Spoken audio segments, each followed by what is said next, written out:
अब यहाँ पर अश्वत्थामा, पांडवों की बहू उत्तरा, उसके गर्भ में पांडवों का आखिरी अंश पल रहा है, परीक्षित। अश्वत्थामा ने उसी के ऊपर ब्रह्मास्त्र चला दिया। अब वो रोकर भगवान को पुकारती है। लेकिन मैंने कल भी कहा था, भगवान की कमजोरी क्या है? भक्त को रोते हुए नहीं देख सकते। वो रोकर भगवान को पुकारती है। भगवान ने वो किया जो भगवान ने कभी नहीं किया। भगवान उत्तरा के गर्भ के अंदर जाते हैं, एक सुरक्षा चक्र बनाते हैं। अब सौभाग्य देखिए परीक्षित का भी, जन्म लेने से भी पहले उसने सबसे पहले दर्शन ही भगवान के किए। वो भगवान को देखते हैं, भगवान उन्हें देखते हैं। ब्रह्मास्त्र विफल हो जाता है क्योंकि भगवान अंदर है। भगवान गर्भ से बाहर आ जाते हैं, सबसे मिलकर भगवान चले गए। यहाँ पर परीक्षित का जन्म होता है, समय निकलता है, उनको राजा बनाया जाता है। पांडव इत्यादि भी सब चले गए। राजा परीक्षित ने बहुत समय तक अच्छे से अपना राज संभाला। अब एक दिन यहाँ पर उनके खजाने की सफाई हो रही है। अब खजाना किसी एक राजा को तो है नहीं, जो पिछले राजा थे वो खजाना भी अब राजा परीक्षित को ही मिला है। तो एक मुकुट निकलता है, सोने का मुकुट, बहुत कीमती, हीरे जवाहरातों से जड़ा हुआ। तो सेवकों ने कहा कि ये मुकुट तो हम अपने राजा को पहनाएंगे। वो मुकुट में दरअसल जरासंध नामक एक राजा का था, जो बहुत ही पापी राजा हुआ, एक कंस के ससुर हुए, बहुत पापी। उसने कईयों को मार कर लूट कर ये मुकुट बनवाया था। उसको साफ करके राजा को पहनाया गया। पहनाते ही हिंसक भाव आने लगे। जैसी संगत वैसा स्वभाव, हिंसक भाव आने लगे। उसने कहा आज शिकार खेलने चलते हैं। राजा ने कहा है जाना पड़ेगा। सब जाते हैं। अब यहां वो भटक जाते हैं।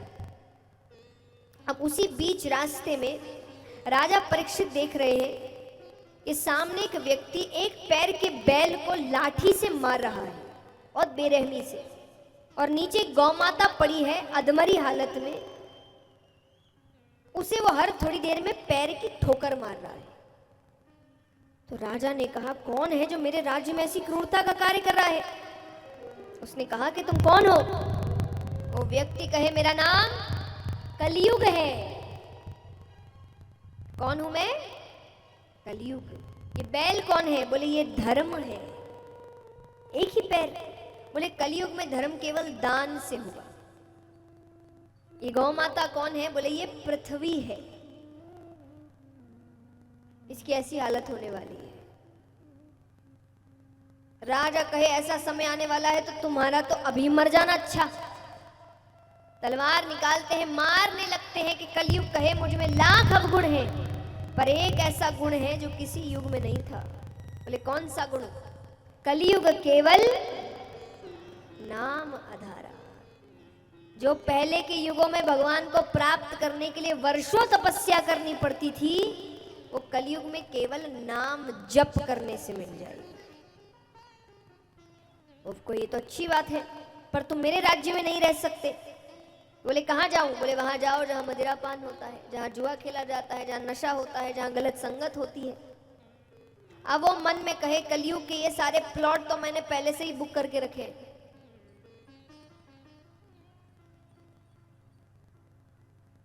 तब उसने कहा कि एक स्थान मुझे मेरे मन मुताबिक दीजिए। बोले कौन सा स्थान?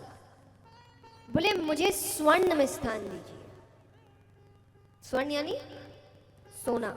राजा भूल गए, उन्होंने खुद ने सोने का मुकुट पहन कर रखा है। राजा ने कहा ठीक है, वो प्रवेश कर गया। अब यहां राजा भटक जाते हैं जंगल में। भटक गए तो एक कुटिया दिखती है, उनको प्यास लग रही है। तो उस कुटिया में एक ऋषि तपस्या कर रहे हैं। अब व्यक्ति तप में है, उसको तो नहीं पता चल रहा कौन आ रहा है, कौन क्या कह रहा है, वो लीन है। एक दो बार तो राजा ने कहा कि मुझे प्यास लग रही है, जल दीजिए। जब नहीं कोई वापसी आती है तो एक मरा हुआ सर्प ऋषि के गले में डाल देते हैं। ऋषि के शिष्य ने देख लिया। वो ऋषि के पुत्र से जाकर कहता है कि ऐसे ऐसे राजा सा कोई दिख रहा था। पुत्र ने बिना जाने बिना समझे वहीं खड़े खड़े कह दिया, जिसने ये हरकत की है मैं उसे श्राप देता हूं, अगले 7 दिनों में तक्षक नाग के डसने पर उसकी मृत्यु हो जाएगी। अब वहां पिता तब से उठते हैं।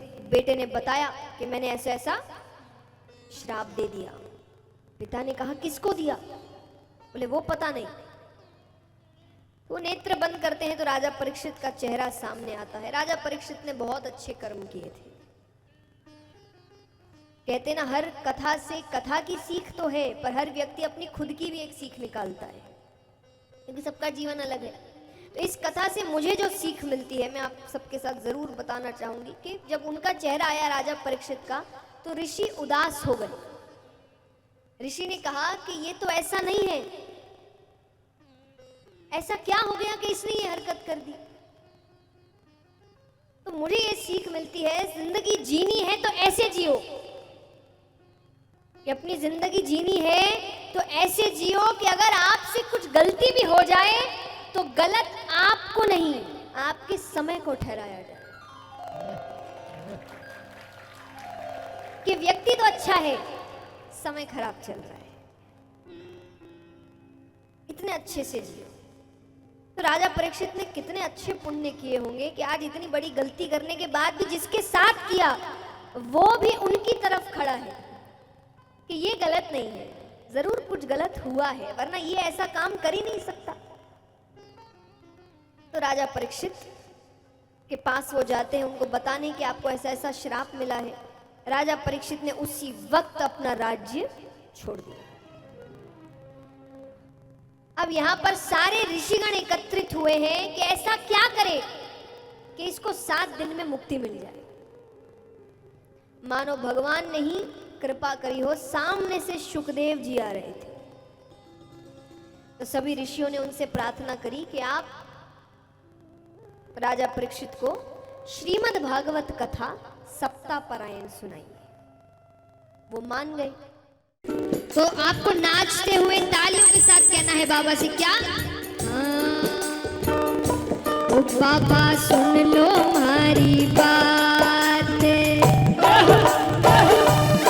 बाबा सुन लो हमारी बात, हरा लंबा लंबा हाथ, बाबा सुन लो हमारी बात, हरा लंबा लंबा हाथ, तुम्हारो काम बना दियो जी बाबा।